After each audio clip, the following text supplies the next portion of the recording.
simple shift can end much of our suffering. Life brings pain. We can change how we respond to the pain. Most pain in life is unavoidable.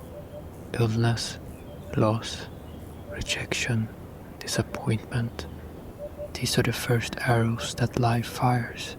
We don't choose them. They are a part of the human experience, and no one escapes them. But much of our suffering is something we create ourselves. There's an ancient teaching from Buddhism called the parable of the two arrows. It reveals a simple but powerful truth about suffering and how we can suffer less. The first arrow is life's pain. It strikes everyone: a physical injury, the loss of a loved one, a project that fails. These moments of pain are unavoidable parts of being human. They're written in the contract of existence. The second arrow is different. It's the one that we fire at ourselves. Not the pain we feel, but our reaction to the pain. Self-judgment, the rumination, the blame, the resistance. The first arrow wounds us. The second arrow multiplies that pain into suffering. Animals experience the first arrow. They feel pain, fear, or dread, and then it passes.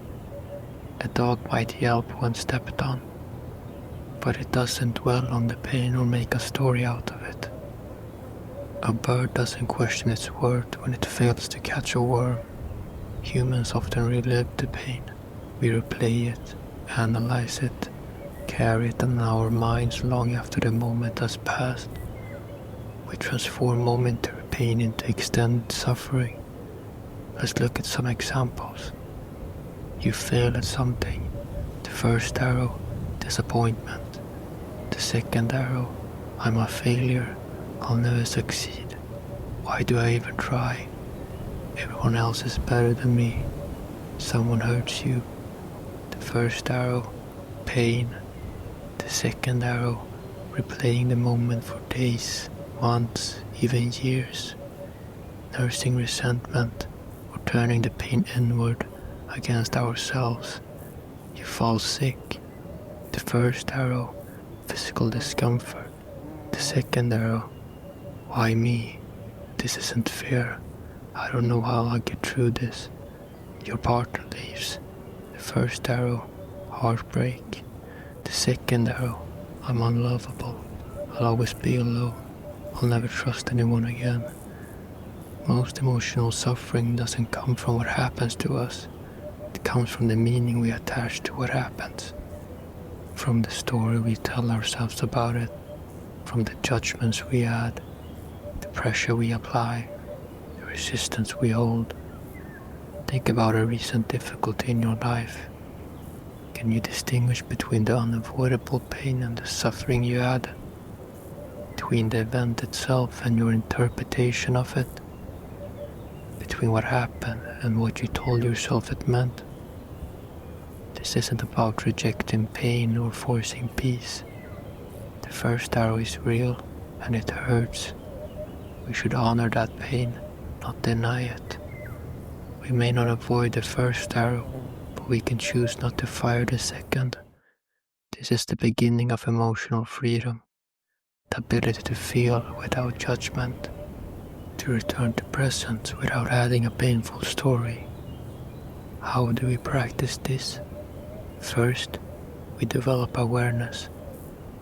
We notice when we're adding to our pain. When we're telling stories that increase our suffering. When we're replaying events, ruminating, practicing self-criticism.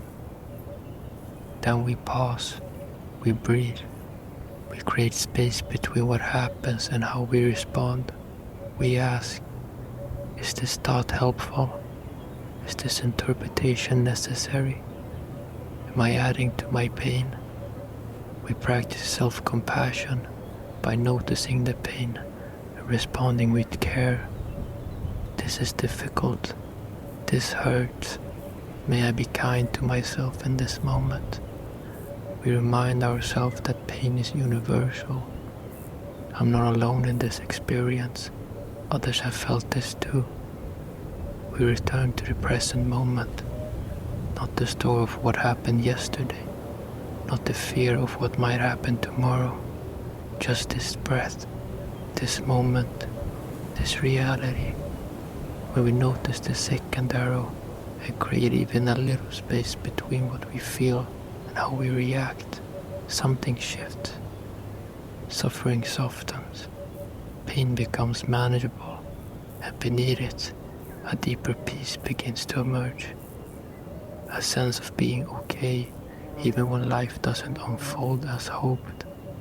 Of finding stability in the midst of chaos. Of touching something within us that remains unharmed by life's difficulties. This practice isn't easy. Most of us have spent our lives firing second arrows. They become habitual, automatic, almost invincible. But with patience and persistence, we can change this pattern. We can learn to feel pain without creating suffering, to experience disappointment without self-condemnation, to face difficulties with courage and compassion rather than resistance and judgment. What second arrows are you ready to stop firing? What stories are you telling that deepen your pain? What judgments could you release? What resistance might you soften? If you find these reflections meaningful, consider subscribing and feel free to share your thoughts in the comments. Together, we can learn to navigate life's difficulties with more wisdom, more compassion, and less unnecessary suffering. And remember, the first arrow may be unavoidable, but the second arrow is optional. In that choice, we find our freedom.